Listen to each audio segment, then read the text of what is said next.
इस वक्त राजनाथ सिंह बोल रहे हैं। लद्दाख की पूर्वी सीमाओं पर हाल में हुई गतिविधियों से अवगत कराने के लिए उपस्थित हुआ हूं। जैसा कि आपको ज्ञात है, हमारे माननीय प्रधानमंत्री श्री नरेंद्र मोदी जी ने हाल ही में लद्दाख का दौरा कर हमारे बहादुर जवानों से मुलाकात की थी एवं उन्हें यह संदेश भी दिया था कि समस्त देशवासी अपने वीर जवानों के साथ खड़े हैं। अध्यक्ष महोदय, मैंने भी लद्दाख जाकर अपने सूरवीरों के साथ कुछ समय बिताया है और मैं आपको यह बताना चाहता हूं कि मैंने उनके अदम्य साहस, शौर्य और पराक्रम को महसूस भी किया है। आप जानते हैं कि कर्नल संतोष बाबू और उनके 19 वीर साथियों ने अपनी मातृभूमि की रक्षा करते हुए अपना सर्वोच्च बलिदान दिया है। अध्यक्ष महोदय, कल ही सदन ने 2 मिनट मौन रखकर उन्हें अपनी श्रद्धांजलि अर्पित की है। सबसे पहले मैं संक्षेप में चाइना के साथ हमारे बाउंड्री इश्यूज के बारे में बताना चाहता हूं। जैसा कि सदन इस बात से अवगत है कि भारत एवं चीन की सीमा का प्रश्न अभी तक अनरिजॉल्व्ड है। भारत और चाइना की बाउंड्री का कस्टमरी और ट्रेडिशनल अलाइनमेंट चाइना नहीं मानता है। हम यह मानते हैं कि यह अलाइनमेंट वेल एस्टेब्लिश्ड भौगोलिक सिद्धांतों पर आधारित है, जिसकी पुष्टि न केवल ट्रीटीज और एग्रीमेंट द्वारा बल्कि हिस्टोरिक यूजेस के प्रैक्टिसेस द्वारा भी हुई है। इससे दोनों देश सदियों से अवगत हैं, जबकि चाइना यह मानता है कि बाउंड्री अभी भी औपचारिक रूप से निर्धारित नहीं है। साथ ही चाइना यह भी मानता है कि हिस्टोरिकल ज्यूरिडिक्शन के आधार पर जो ट्रेडिशनल कस्टमरी लाइन है, उसके बारे में दोनों देशों की एक अलग अलग व्याख्या है। दोनों देश 1950 एवं 1960 के दशक में इस पर बातचीत कर रहे थे, परंतु इस पर म्यूचुअली एक्सेप्टेबल समाधान नहीं निकल पाया। जैसा कि यह सदन अच्छी तरह अवगत है कि चाइना भारत की लगभग 38,000 स्क्वायर किलोमीटर भूमि का अनधिकृत कब्जा लद्दाख में किए हुए है। इसके अलावा 1963 में एक तथाकथित बाउंड्री एग्रीमेंट के तहत पाकिस्तान ने पीओके की 5,180 स्क्वायर किलोमीटर भारतीय जमीन अवैध रूप से चाइना को सौंप दी है। चाइना अरुणाचल प्रदेश की सीमा से लगे हुए लगभग 90,000 स्क्वायर किलोमीटर भारतीय क्षेत्र को भी अपना बताता है।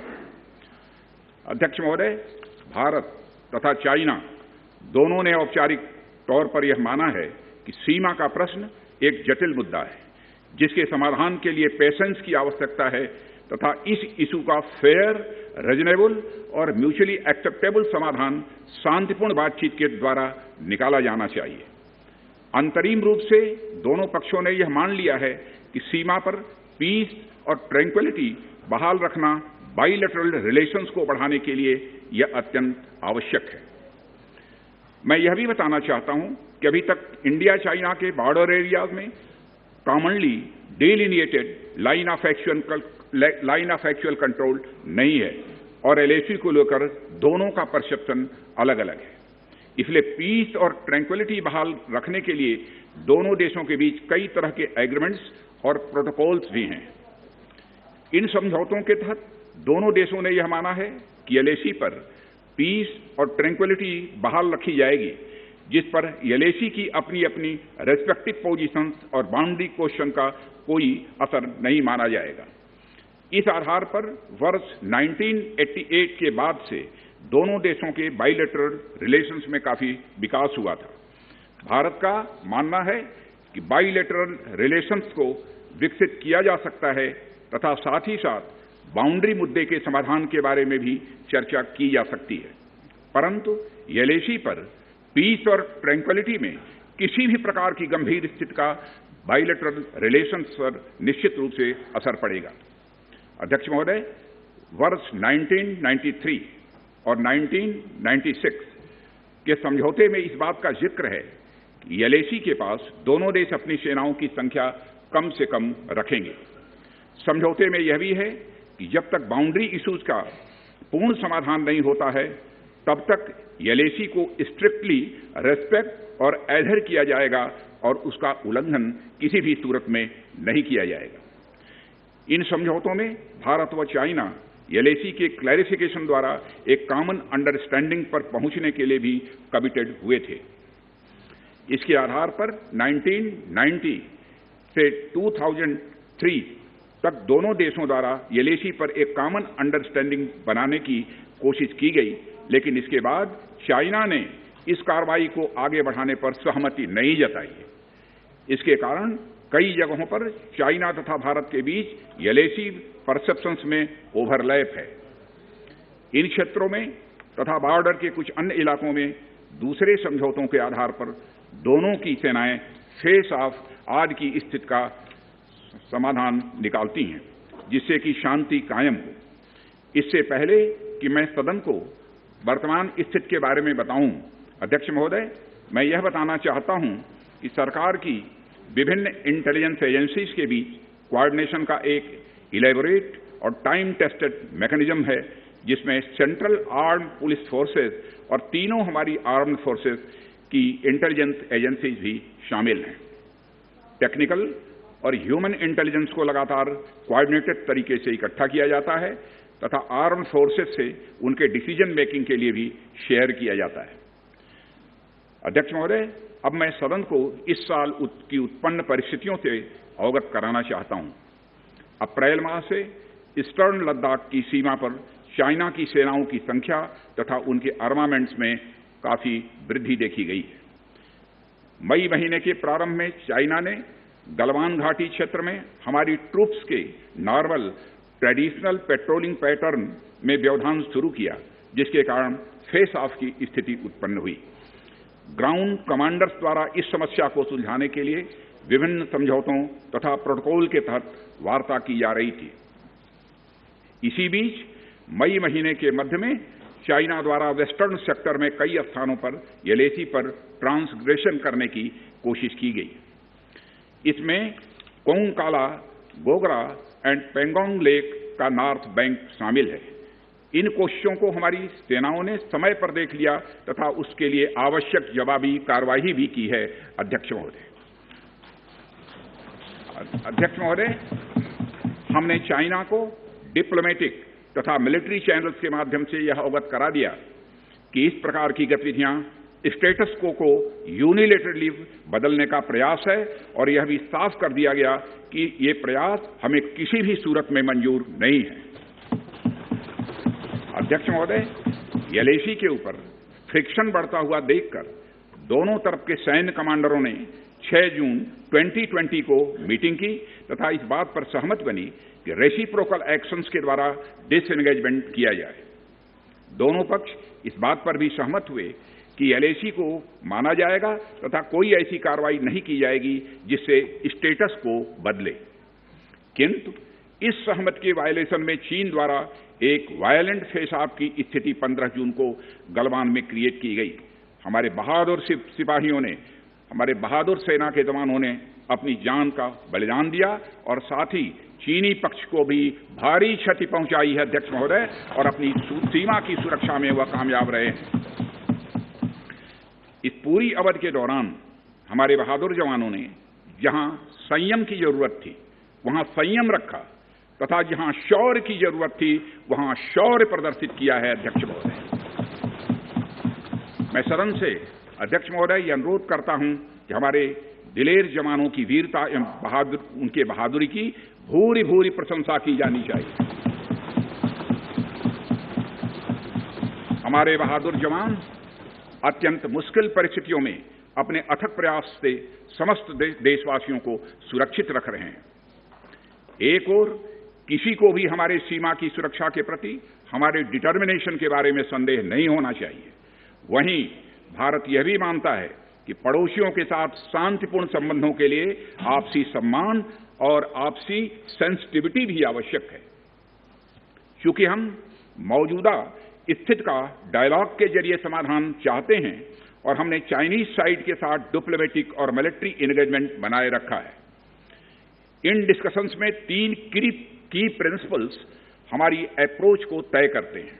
फर्स्ट, दोनों पक्षों को एलएसी का सम्मान और कड़ाई से पालन करना चाहिए। सेकंड, किसी भी पक्ष को अपनी तरफ से यथास्थिति का उल्लंघन करने का प्रयास नहीं करना चाहिए। और थर्ड, दोनों पक्षों के बीच सभी समझौतों और अंडरस्टैंडिंग्स का पूर्णतया पालन होना चाहिए। चाइनीज साइड की यह पोजीशन है कि स्थिति को एक जिम्मेदार ढंग से हैंडल किया जाना चाहिए और द्विपक्षीय समझौतों एवं प्रोटोकॉल के अनुसार शांति एवं सद्भाव सुनिश्चित किया जाना चाहिए। वह भी यही कहते हैं।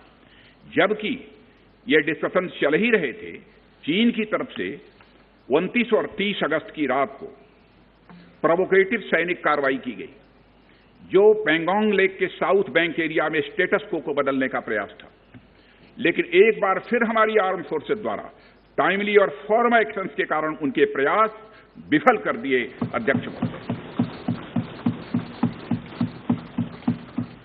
महोदय, जैसा कि उपर्युक्त घटनाक्रम से यह स्पष्ट है, चीन की कार्रवाई से हमारे विभिन्न द्विपक्षीय समझौतों के प्रति उसका डिसरिगार्ड पूरी तरह से दिखता है। चीन द्वारा ट्रुप्स की भारी मात्रा में तैनाती किया जाना 1993 और 1996 के समझौतों का यह उल्लंघन है। एलएसी का सम्मान करना और उसका कड़ाई से पालन किया जाना सीमा क्षेत्रों में शांति और सद्भाव का आधार है और इसे 1993 एवं 1996 के समझौते में स्पष्ट रूप से यह स्वीकार भी किया गया है। जबकि हमारी आर्म्ड फोर्सेस इसका पूरी तरह से पालन करती हैं। चाइनीज साइड की ओर से ऐसा नहीं हुआ है। उनकी कार्रवाई के कारण एलएसी के आसपास समय समय पर फेस ऑफ्स और फ्रिक्शंस भी पैदा हुए हैं। जैसा कि मैंने पहले भी उल्लेख किया, इन समझौतों में फेस ऑफ की स्थिति से निपटने के लिए विस्तृत प्रोसीजर्स और नॉर्म्स भी निर्धारित हैं। तथापि इस वर्ष हाल की घटनाओं में चाइनीज फोर्सेस का वायलेंट कंडक्ट सभी म्यूचुअली एग्रीड नॉर्म्स का पूरी तरह से उल्लंघन है। अभी की स्थिति के अनुसार चाइनीज साइड ने एलएसी और अंदरूनी क्षेत्रों में बड़ी संख्या में सैनिक टुकड़ियां और गोला बारूद मोबिलाइज किया हुआ है।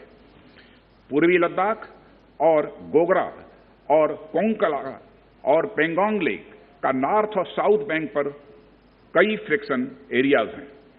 चीन की कार्रवाई के जवाब में हमारी आर्म्ड फोर्सेज ने भी इन क्षेत्रों में उपयुक्त काउंटर डिप्लॉयमेंट्स किए हैं अध्यक्ष महोदय, ताकि भारत के सिक्योरिटी इंटरेस्ट को पूरी तरह से सुरक्षित रखा जा सके। अध्यक्ष महोदय, मैं सदन को आश्वस्त रहना चाहिए कि हमारी आर्म्ड फोर्सेज इस चुनौती का सफलतापूर्वक सामना करेंगी और हमारी आर्म्ड फोर्सेज साथ ही साथ जिस प्रकार की उनके द्वारा आज भी कार्रवाई की जा रही है, जिस प्रकार से सीमा की रक्षा की जा रही है, हम सबको हमारी आर्म फोर्सेज के ऊपर गौरव है अध्यक्ष महोदय, गौरव की अनुभूति होती है। अभी जो स्थिति बनी हुई है उसमें सेंसिटिव ऑपरेशनल इश्यूज शामिल हैं। इसलिए मैं इस बारे में ज्यादा ब्यौरा का खुलासा यदि करना चाहूं तब भी नहीं कर सकता हूं अध्यक्ष महोदय, यह हमारी एक सीमा है और मैं आश्वस्त हूं यह सदन हमारी इस सेंसिटिविटी को भी समझेगा। और अध्यक्ष महोदय, मैं कोविड-19 के चैलेंजिंग समय में हमारी आर्म्ड फोर्सेस और आईटीबीपी के तेजी से डिप्लॉयमेंट हुई हैं और उनके प्रयासों को एप्रिशिएट किए जाने की जरूरत है। और यह इसलिए भी संभव हुआ है क्योंकि सरकार ने पिछले कुछ वर्षों में बॉर्डर इंफ्रास्ट्रक्चर के विकास को काफी अहमियत दी है। सदन को जानकारी है कि पिछले कई दशकों में चीन ने बड़े पैमाने पर इंफ्रास्ट्रक्चर एक्टिविटी शुरू की है, जिनसे बॉर्डर एरिया में उनकी डिप्लॉयमेंट क्षमता भी बढ़ी है। इसके जवाब में हमारी सरकार ने भी बॉर्डर इंफ्रास्ट्रक्चर के विकास के लिए अपना काफी बजट बढ़ाया है, जो पहले से दोगुना से भी अधिक है। इसके फलस्वरूप बॉर्डर एरियाज में काफी रोड्स और ब्रिजेज भी बने हैं। इससे न केवल लोकल पॉपुलेशन को जरूरी कनेक्टिविटी मिली है, बल्कि हमारी आर्म्ड फोर्सेस को बेहतर लॉजिस्टिकल सपोर्ट भी मिला है। ओके। अध्यक्ष महोदय, इसके कारण वे बॉर्डर एरियाज में अधिक अलर्ट रह सकते हैं। 1 मिनट, सेक्रेटरी जनरल ट्रांसलेशन शुरू कर दें। आ रहा है, एक बार चेक कर लो। ठीक। एक बार चेक कर लें दोबारा। ठीक, ओके। अध्यक्ष महोदय, इसके कारण वे बॉर्डर एरियाज में अधिक अलर्ट रह सकते हैं और जरूरत पड़ने पर बेहतर जवाबी कार्रवाई भी कर सकते हैं। आने वाले समय में भी सरकार इस उद्देश्य के प्रति पूरी तरह से कमिटेड रहेगी, यह मैं सदन को आश्वस्त करना चाहता हूं। आदरणीय अध्यक्ष महोदय, मैं इस बात पर बल देना चाहूंगा कि भारत हमारे बॉर्डर एरियाज में मौजूदा मुद्दों का हल शांतिपूर्ण बातचीत और कंसल्टेशन के जरिए किए जाने के प्रति कमिटेड है। इस उद्देश्य को पाने के लिए मैं अपने चाइनीज काउंटर पार्ट से 4 सितंबर को मॉस्को में मिला और उनसे हमारी इन डेप्थ डिस्कशन भी हुई। मैंने स्पष्ट तरीके से हमारी चिंताओं को चीनी पक्ष के सामने रखा, जो उनकी बड़ी संख्या में ट्रूप्स की तैनाती और उनका एग्रेसिव बिहेवियर और यूनिलैटरल स्टेटस को बदलने की कोशिश से रिलेटेड था। मैंने यह भी स्पष्ट किया कि हम इस मुद्दे को शांतिपूर्ण ढंग से हल करना चाहते हैं और हम चाहते हैं कि चीनी पक्ष हमारे साथ मिलकर काम करे। वहीं हमने, अध्यक्ष महोदय, यह भी स्पष्ट कर दिया कि हम भारत की सॉवरेनिटी और टेरिटोरियल इंटीग्रिटी की रक्षा के लिए पूरी तरह से डिटरमिन्ड हैं। इसके बाद मेरे कोलीग विदेश मंत्री श्री जयशंकर जी भी 10 सितंबर को मॉस्को में चाइनीज विदेश मंत्री से मिले। दोनों एक एग्रीमेंट पर पहुंचे कि यदि चाइनीज साइड द्वारा सिंसियरली और फेथफुली एग्रीमेंट को इंप्लीमेंट किया जाता है तो कंप्लीट डिसएंगेजमेंट प्राप्त किया जा सकता है और बॉर्डर एरिया में शांति स्थापित हो सकती है। अध्यक्ष महोदय, जैसा कि सभी सम्मानित सदस्यों को जानकारी है कि बीते समय में भी चीन के साथ हमारे बॉर्डर एरियाज में लंबे स्टैंड ऑफ्स की स्थिति यह कई बार बनी है, जिसका शांतिपूर्ण तरीके से समाधान भी किया गया था।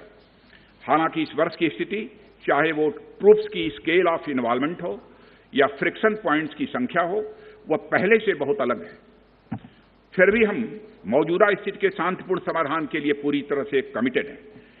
इसके साथ साथ मैं सदन को आश्वस्त करना चाहता हूं कि हम सभी परिस्थितियों से निपटने के लिए भी तैयार हैं।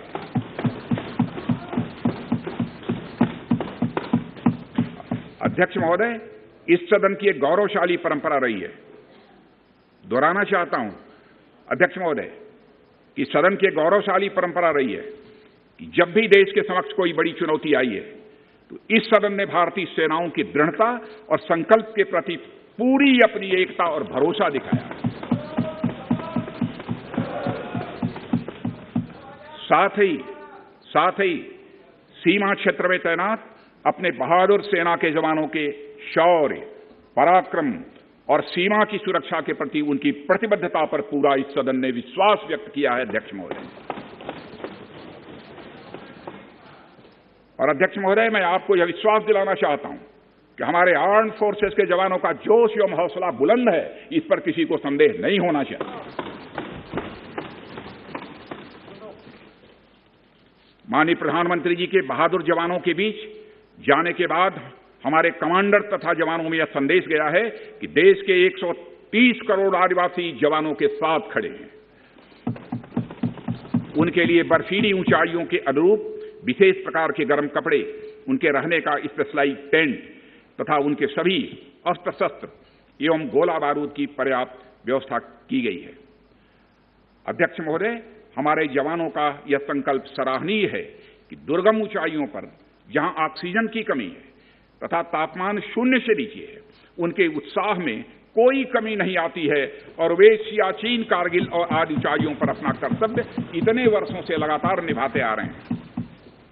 और अध्यक्ष महोदय, मुझे इस गौरवमयी सदन के साथ यह साझा करने में यह कतई संकोच नहीं है कि लद्दाख में हम एक चुनौती के दौर से गुजर रहे हैं और मैं इस सदन से यह आग्रह करना चाहता हूं कि हमें एक रेजोल्यूशन द्वारा पारित करना चाहिए कि हम अपने वीर जवानों के साथ कदम से कदम मिलाकर खड़े हैं। पूरा सदन अपने वीर जवानों के साथ कदम से कदम मिलाकर खड़ा है, जो कि अपनी जान की, अपनी जिंदगी की बगैर परवाह किए हुए देश की चोटियों की ऊंचाइयों पर विषम परिस्थितियों के बावजूद हमारी भारत माता की वह रक्षा करते हैं। यह समय है जब यह सदन अपने सशस्त्र सेनाओं के साहस और वीरता पर पूर्ण विश्वास जताते हुए उनको यह संदेश भेजे कि यह सदन और सारा देश सशस्त्र सेनाओं के साथ है, जो भारत की संप्रभुता और अखंडता की रक्षा में लगातार जुटे हुए हैं। इन्हीं शब्दों के साथ अध्यक्ष महोदय, मैं अपना निवेदन समाप्त करता हूं। Item number 11.